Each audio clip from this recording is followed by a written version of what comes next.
ز احوالم محمد را خبر کن.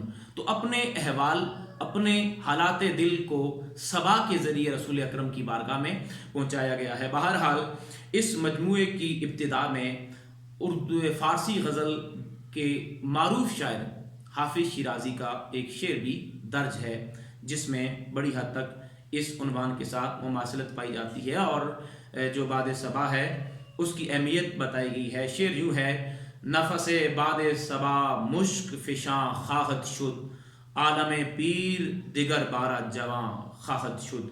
تیسرا مجموعہ ہے فیض کا زنداں نامہ. زنداں کہتے ہیں قید خانے کو جہاں قید کیا جاتا ہے. نامہ کا مطلب ہوتا ہے تحریر، نامہ کا مطلب ہوتا ہے کتاب.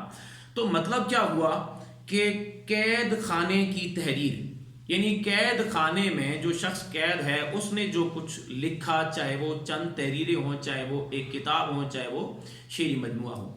تو جب ہم اس مجموعے کا پس منظری مطالعہ کرتے ہیں تو پتہ چلتا ہے کہ اس مجموعے میں شامل بیشتر جو کلام ہے اس کا تعلق فیض احمد فیض کے ایام اسیری کے ساتھ ہے. یعنی یہ ان ماہ و سال کا کلام ہے جن میں فیض احمد فیض قید کاٹ رہے تھے.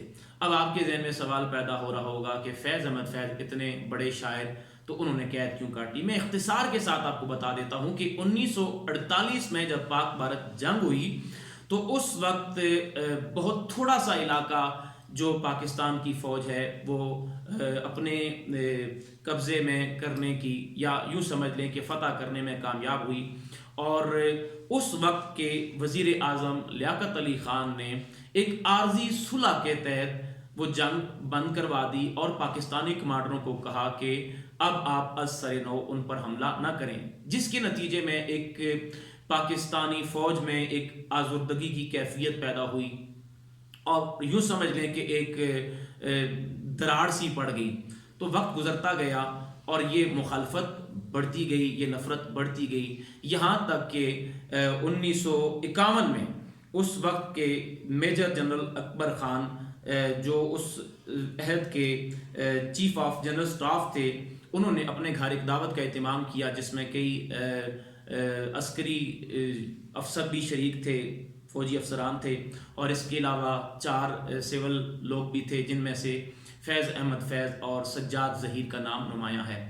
تو فروری 1951 میں ایک منصوبہ بنایا گیا کہ کس طرح ہم وزیر اعظم لیاقت علی خان کی حکومت کا خاتمہ کر سکتے ہیں. تو یہ جو منصوبہ بنایا گیا اسے عرف عام میں تاریخ میں ہم پڑھتے ہیں راول پنڈی سازش کیس. بہرحال وہ جو منصوبہ تھا، یا اسے اگر آپ سازش کہتے ہیں، وہ تو ناکام ہو گئی، لیکن مارچ 1951 میں اس منصوبے میں شامل ہونے کی بنیاد پر فیض احمد فیض گرفتار ہوئے اور 4 سال انہوں نے قید کاٹی. اور وہ جو 4 سال کا زمانہ تھا، اس زمانے میں انہوں نے جو کلام لکھا وہ اس مجموعے میں شامل ہے. اور یہاں تک کہ جب ہم فیض کے احوال کا مطالعہ کرتے ہیں پتہ چلتا ہے کہ اس ایام اسیری کے زمانے میں یہاں تک قید میں پابندی لگائی گئی کہ کوئی لکھنے والی چیز کاغذ قلم کی صورت میں فیض تک نہ پہنچنے دی جائے تاکہ فیض اپنا کلام نہ لکھ سکیں.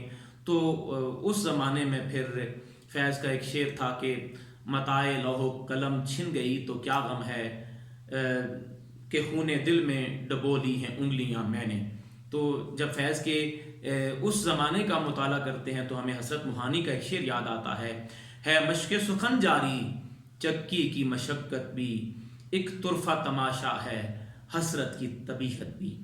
تو فیض کا چوتھا شعری مجموعہ ہے دستے تہ سنگ. دست کا مطلب بتا چکا ہوں، ہاتھ. تہ کہتے ہیں نیچے کو، سنگ کہتے ہیں پتھر کو. دستے تہ سنگ مطلب ہوا پتھر کے نیچے ہاتھ.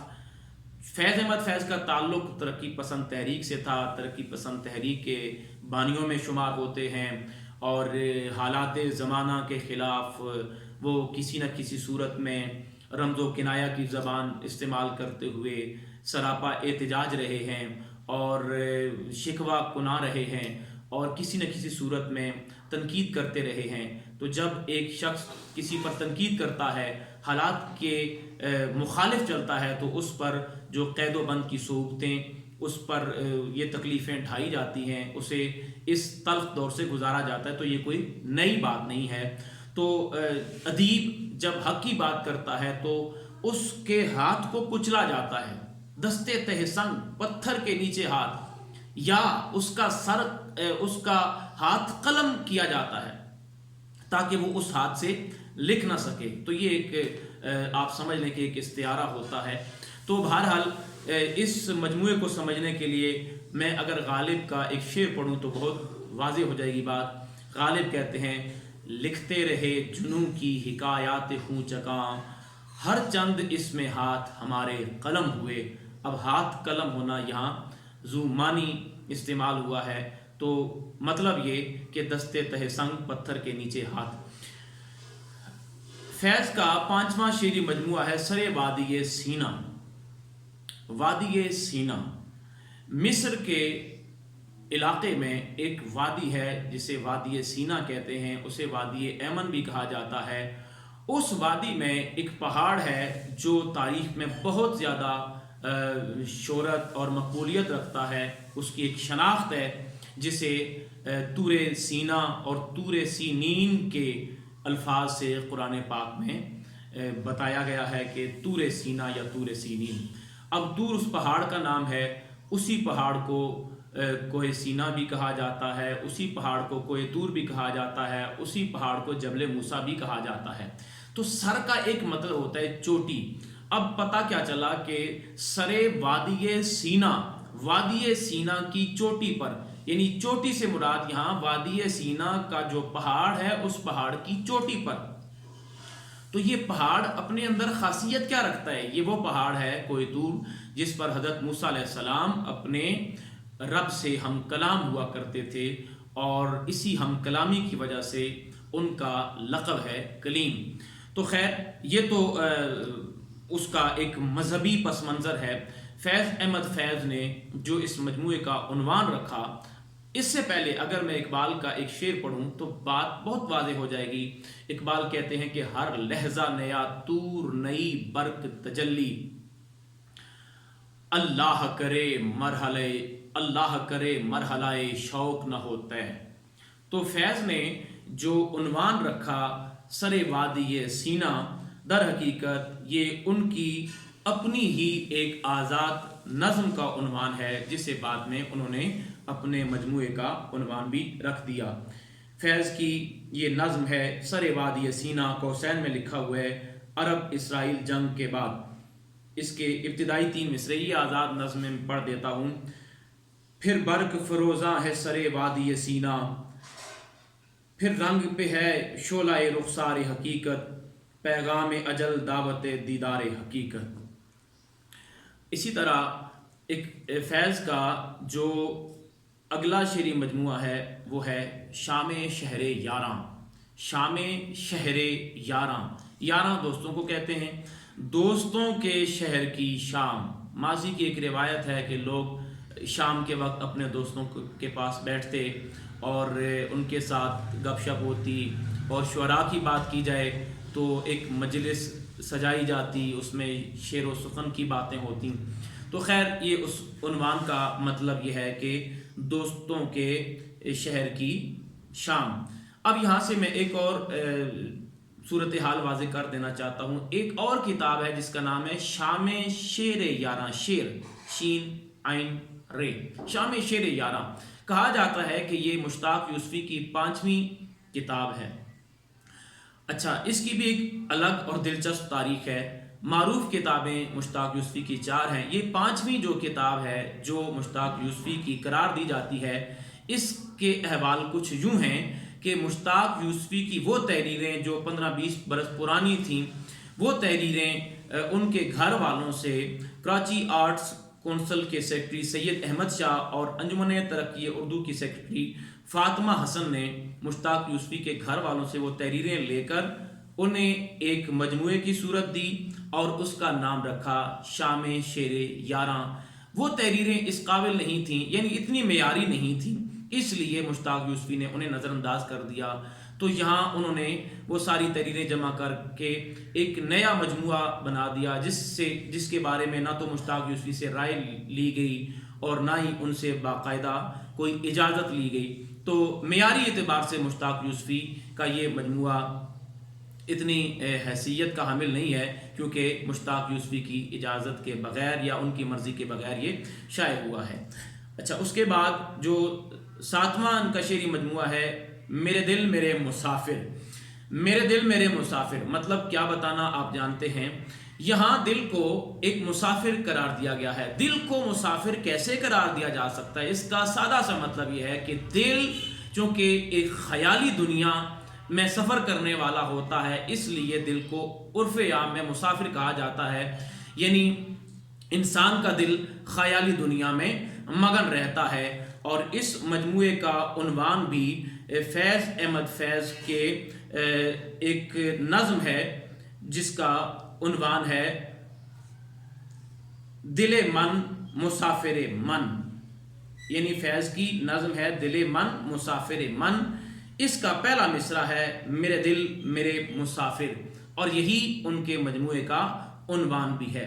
دل من کے کئی مطلب ہوتے ہیں ہر زبان میں، لیکن صرف 2 بتا رہا ہوں۔ من کا ایک مطلب ہوتا ہے دل، اور من کا ایک مطلب ہوتا ہے میرا میری میرے۔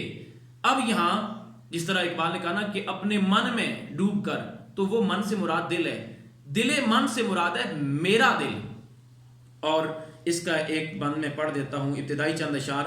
میرے دل میرے مسافر ہوا پھر سے حکم صادر، کہ وطن بدر ہوں ہم تم دیں گلی گلی صدائیں، کریں رخ نگر نگر کا کہ سراغ کوئی پائیں۔ تو یہ مجموعہ اصل میں اس عنوان کے تحت رکھا گیا ہے، یعنی آپ سمجھ لیں کہ نظم کے عنوان کا عکس مجموعے کا عنوان ہے۔ اسی طرح فیض کا آخری شعری مجموعہ ہے غبار ایام۔ غبار کہتے ہیں گرد کو، دھول کو، اور ایام یوم کی جمع ہے، دنوں کو کہتے ہیں۔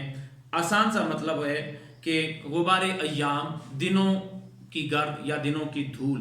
آپ دیکھتے ہیں کہ جب پیدل چلنے والا چلا جاتا ہے، کوئی گاڑی گزرتی ہے، اس سے دھول اٹھتی ہے، وہ دھندلی سی ہوتی ہے آہستہ آہستہ۔ تو غبار ایام سے مراد کیا ہے کہ ماضی کے نقوش، یعنی جب انسان ماضی کے آئینے میں جھانک کر دیکھتا ہے تو کچھ تصویریں اس کو دھندلی نظر آتی ہیں، کچھ صاف نظر آتی ہیں۔ تو اس مجموعے کا عنوان غبار ایام رکھا گیا ہے، اور بہت سارے لوگ آخری عمر میں وہ اپنی خود نوشت لکھتے ہیں، اور اسی طرح اپنے گزرے ہوئے ماضی کو محفوظ کرنے کے لیے کبھی شعری صورت میں اور کبھی نثر کی صورت میں وہ لکھ دیتے ہیں۔ جیسا کہ صفی لکھنوی کا ایک بڑا خوبصورت شعر ہے، غزل اس نے چھیڑی مجھے ساز دینا، ذرا عمر رفتہ کو آواز دینا۔ اس مجموعے کے شروع میں مرزا عبد القادر بیدل کا ایک بڑا خوبصورت شعر درج ہے، ہر کجا رفتم غبار زندگی در پیش بود، یار ابھی خاکے پریشاں از کجا برداشتم۔ اور اسی طرح اگر بات کی جائے فیض احمد فیض کے کلیات کی، تو ان کے کلیات کا عنوان ہے نسخہ ہائے وفا، جو کہ ابھی آپ دیکھ سکتے ہیں۔ نسخہ ہائے وفا، نسخہ کسی بھی چیز کو کہتے ہیں جو لکھی ہوئی ہوتی ہے، ریٹن ہوتی ہے۔ نسخے سے عام طور پر اگر ہم تحقیقی اور تنقیدی زبان میں بات کریں تو کسی بھی کتاب کی شائع ہونے والا جو سن اشاعت ہوتا ہے اس کے حساب سے ہم کہتے ہیں کہ یہ نسخہ میرے پاس 1940 کا نسخہ ہے، 1950 کا نسخہ ہے، یعنی 1950 میں جو کتاب شائع ہوئی وہ میرے پاس موجود ہے۔ لیکن عرف عام میں نسخہ اس چیز کو کہتے ہیں جو لکھا ہوا ہوتا ہے، کوئی بھی ایسی چیز جسے لکھا جاتا ہے اسے نسخہ کہتے ہیں۔ نسخہ ہائے وفا، ہائے کے 2 مطلب ہوتے ہیں۔ ہائے ایک حرف تاسف کے طور پر استعمال ہوتا ہے افسوس کے معنوں میں، جیسا کہ مصرع ہے ہائے اس زود پرے، ہائے اس زود پشے ماں کا پشے ماں ہونا۔ یہاں اب افسوس کا مظاہرہ کیا جا رہا ہے، لیکن یہاں جو ہائے آیا ہے یہ ہائے تب استعمال ہوتا ہے جب کسی واحد لفظ کے ساتھ یہ لفظ مرکب صورت میں آتا ہے تو اسے جمع بنا دیتا ہے۔ جیسے کار کام کے معنوں میں واحد ہے، اور کار ہائے